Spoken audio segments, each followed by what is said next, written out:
Moura fala sobre a acusação de usar bots em seu canal. A professora Paula Marisa comenta sobre a Universidade Mineira que faz com que os seus alunos façam parte da doutrina de gênero.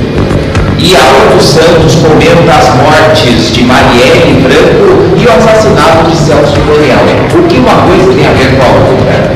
Estes são os destaques de hoje do Jornal Breve Conservadores. Há 2 semanas, Nando Moura é acusado de usar bots em seu canal no YouTube. Ele, num vídeo gravado essa semana, dá exemplo vivo e um exemplo que comprova de que ele não usa bots. Inclusive, para explicar, ele acaba dando uma aula de como funcionam os canais do YouTube e diz fazer parte de uma seleção diferente de canais que podem levar até 10 strikes para não perder privilégios. Veja! Então ontem nós fizemos aqui uma campanha para conseguir ajuda para o Jonas, para ele voltar a andar. Fizemos essa campanha aqui e em menos de 24 horas está lá ele com 132% da meta. Precisava de 60 mil reais para cirurgias, está com 79.400 em menos de 24 horas. Então que bots maravilhosos que existem aqui no meu canal, bots que fazem caridade, nossa, são bots que fazem caridade. Puta merda, olha onde esses caras chegaram, bicho. Vou contar um negócio para vocês. O meu canal faz parte de um secto dentro da network, da OneRPM, que são os canais premium. Eu nem levo strike aqui, não posso nem levar strike. Essa coleção de canais pode levar no máximo 10 strikes, se não perdem esse privilégio com a Google, com o YouTube. Como se não bastasse isso, eu sou um canal verificado pelo próprio Google, pelo YouTube. Você acha que eles mandam a placa de 100 mil inscritos, de 1 milhão de inscritos, o quê? Para qualquer um? Como se não bastasse isso também, o meu canal é auditado todo dia pela Google, pelo YouTube. Quer ver? Lembra a entrevista que eu coloquei aqui com o Bolsonaro? Por volta das 9 horas, 10 horas da noite, os views dessa entrevista congelaram. Não subia mais nenhum view. O que está acontecendo?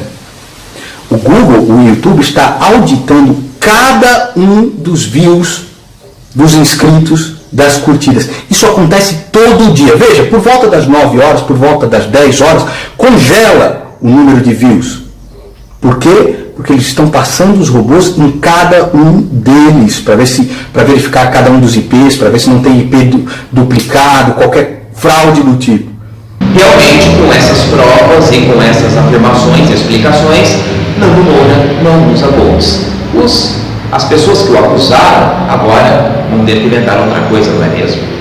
A professora Paula Marisa gravou essa semana um vídeo falando sobre a Universidade Mineira, que está fazendo palestras de boas-vindas para os estudantes. Mas entre essas palestras estão a doutrinação de ideologia de gênero, a luta da classe LGBT, entre outras coisas. O problema não é isso, mas se o aluno não quiser fazer parte de algumas dessas palestras, além de perder a presença, ainda está fora de todo o curso da universidade. Parece que há também uma lei, uma liminar que faz com que isso que a universidade está fazendo não aconteça. Ou seja, os alunos podem não ir a nenhuma das palestras e podem continuar fazendo o curso durante o ano. Mas a universidade fez isso. Veja só os principais momentos do vídeo de Paula Marisa. A universidade vai expulsar calouros que não assistirem a palestra sobre gênero e movimentos LGBT. Olha só que democrático.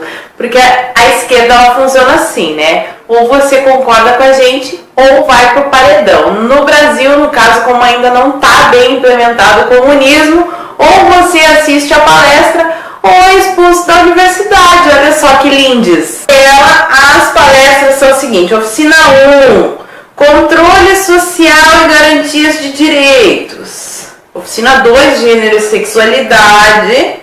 Oficina 3, a política de cotas na Universidade Brasileira. Oficina 4, gênero e trabalho. Oficina 5, questões de gênero. Oficina 6, mulheres fazem e contam a história, saberes, ciência e movimentos sociais. Ai, fico até emocionada. Oficina 7, história das lutas História da Lutas.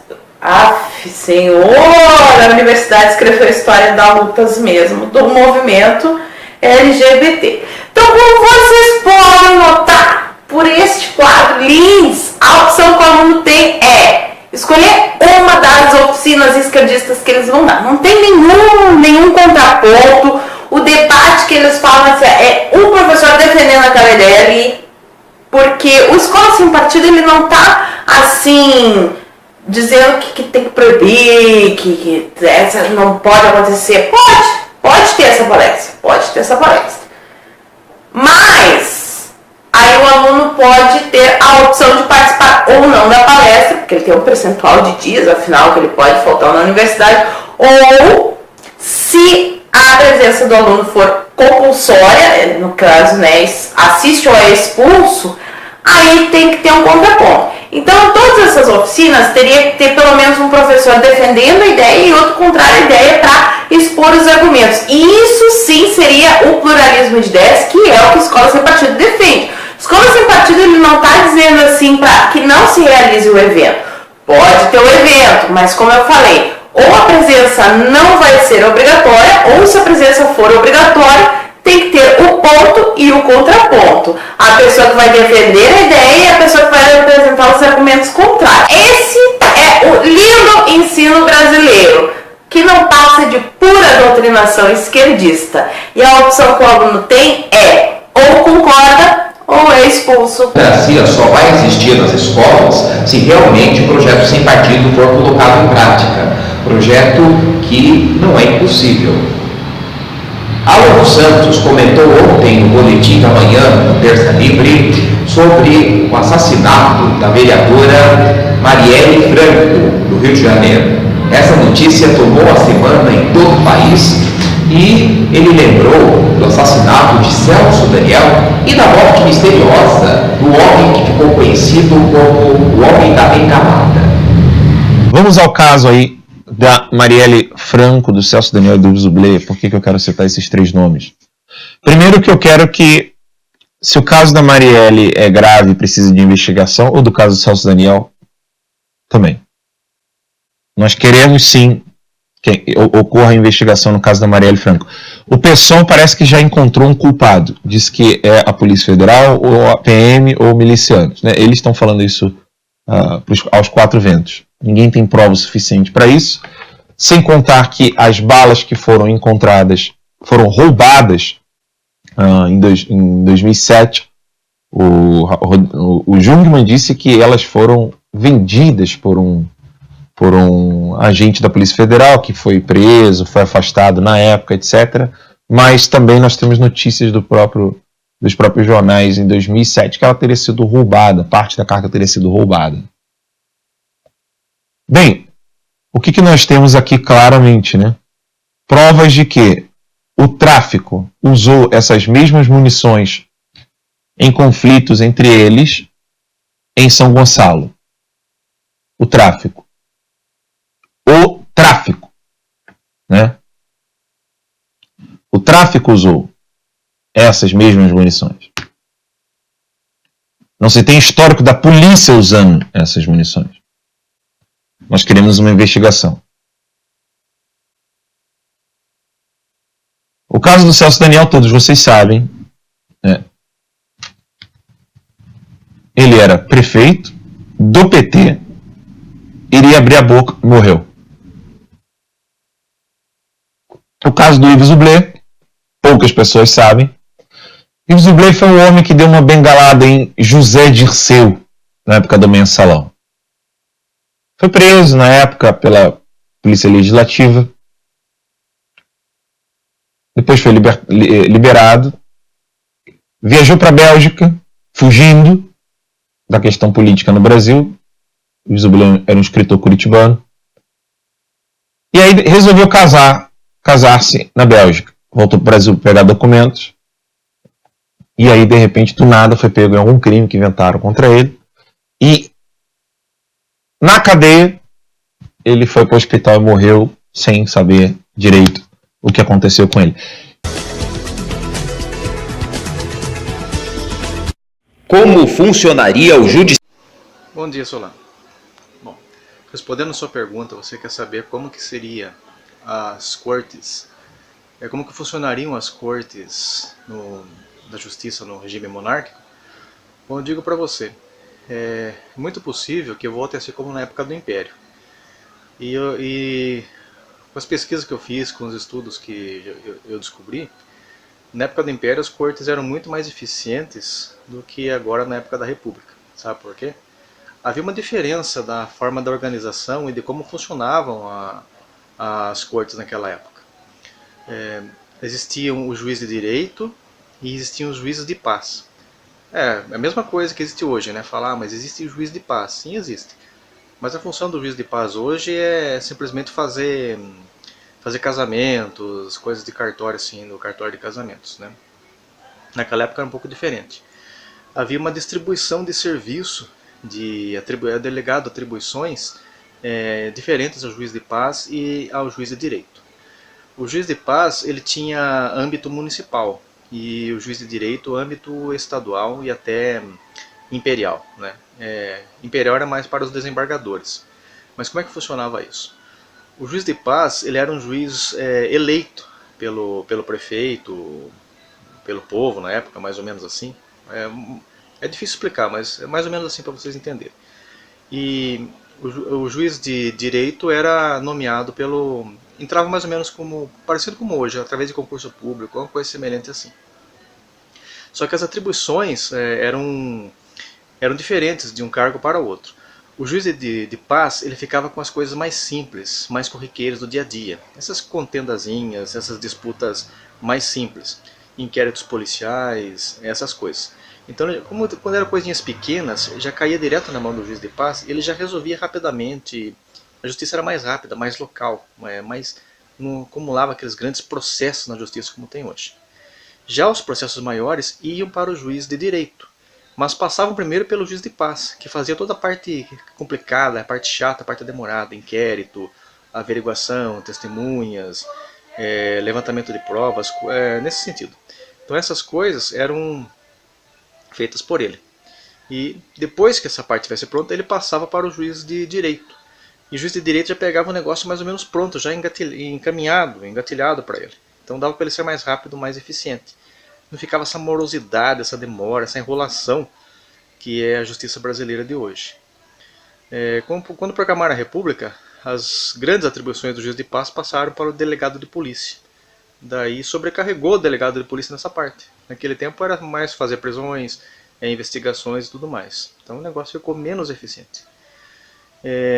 Daí, como que funcionava? O juiz de direito, a função dele era simplesmente juiz de direito o resto da vida.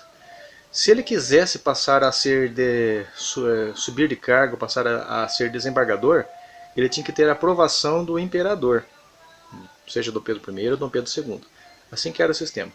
Então era uma coisa interessante porque obrigava os juízes a serem realmente bons, eficientes e corretos, certo? E o imperador pautava pelo seguinte: pela honestidade, pela eficiência e pelo caráter daquele juiz que queria se tornar desembargador.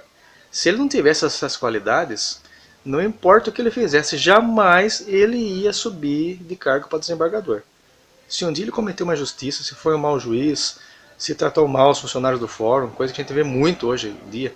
Não são todos os juízes, mas tem juiz que se torna um verdadeiro ditador no fórum. Eu sei casos aí de pessoal de fórum que tem que se tratar com psicólogo, até porque os juízes são verdadeiros perseguidores naquele lugar. Enfim, se o cara não cumprisse esses requisitos, nunca na vida dele, jamais ele ia conseguir voltar a subir de cargo, a se tornar um desembargador. Então, nessa época do Império, a coisa funcionava melhor, pode ter certeza. E outra coisa interessante, existia o poder moderador, que era o poder do imperador. Ele podia supervisionar e monitorar os demais poderes. Com relação ao executivo e ao legislativo, o imperador podia demitir governadores, prefeitos, vereadores, primeiro-ministro, todo mundo que cometesse irregularidades podia ser destituído pelo imperador. Ele destituía e convocava novas eleições. Já com relação ao judiciário, o imperador não podia intervir, assim como na República. E é importante isso, porque imagina um juiz com medo de desagradar o imperador com uma sentença, e poder ser demitido pelo imperador, o juiz não vai fazer, vai ficar intimidado com isso, né? Então, na época do Império não existia isso. A Constituição não permitia que o imperador demitisse algum juiz, demitisse algum desembargador de modo algum. Não podia fazê-lo. E também ele não podia interferir nas decisões do juiz, certo? Ela eram soberanas. Mas a Constituição dava um poder interessante ao imperador. Porque muitos vão dizer, mas e se o juiz fosse ineficiente, fosse corrupto, o desembargador vai continuar a mesma coisa que na República? Ninguém faz nada, não há quem julgue? Não. O imperador não podia demitir, mas ele podia suspender. Se ele se deparasse com um caso de algum juiz que cometesse irregularidades ou um desembargador, a Constituição permitia que o imperador suspendesse aquele juiz. Ele ficava suspenso de suas funções e à disposição da justiça para que fosse julgado pelo Conselho de Estado ou pelo Conselho de Ética, o que tivesse na época. Então, se o juiz estava cometendo injustiças ou malandragem, a partir da hora que ele ficasse suspenso, não podia cometer mais. E daí seria julgado. Se os tribunais achassem que realmente estava certa a denúncia, ele devia ser demitido, aí sim, o próprio judiciário iria demitir o seu réu corrupto. E pode ter certeza, se ele fosse corrupto, seria demitido, porque o judiciário se pautava também pela supervisão do imperador. Assim ele também procedia com relação aos ministros do Supremo. A vantagem no Império é que, assim como os ministros do Supremo são nomeados aqui na República, o presidente que nomeia os ministros do Império, os ministros do Supremo, desculpe, no Império seria a mesma coisa. Era o imperador que nomeava os ministros do Supremo. Só que a vantagem é o seguinte, como o imperador, ele não tem partido político, ele não é filiado a partido político nenhum, então ele não nomeia um juiz de acordo com as tendências de um partido. Então aquele juiz que é nomeado por um imperador pode ter certeza que é um juiz isento realmente, que não é colegado com nenhum partido e não deve nada a partido nenhum. E não pode ser... não vai ter tendências partidárias com aquele partido, com qualquer partido que seja.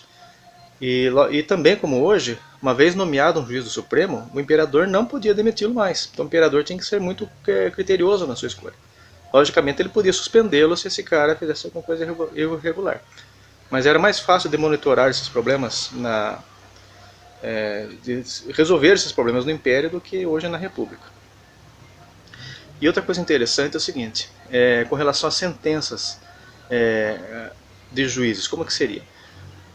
O objetivo de uma monarquia é proteger os seus cidadãos. Então, com relação às leis, como eu disse, o rei, o monarca, o imperador, não pode interferir na decisão dos juízes, mas ele pode ajudar ao povo. Com relação a uma sentença já consumada, a Constituição dá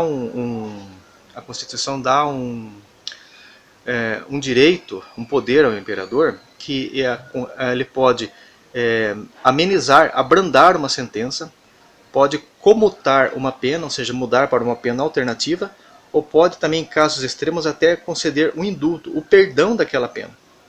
Então, se alguém foi injustiçado, uma pessoa, até mesmo uma instituição, por uma decisão que realmente aquele juiz foi injusto, não prestou atenção no que estava fazendo, ainda podiam recorrer ao imperador. O imperador estudaria o caso.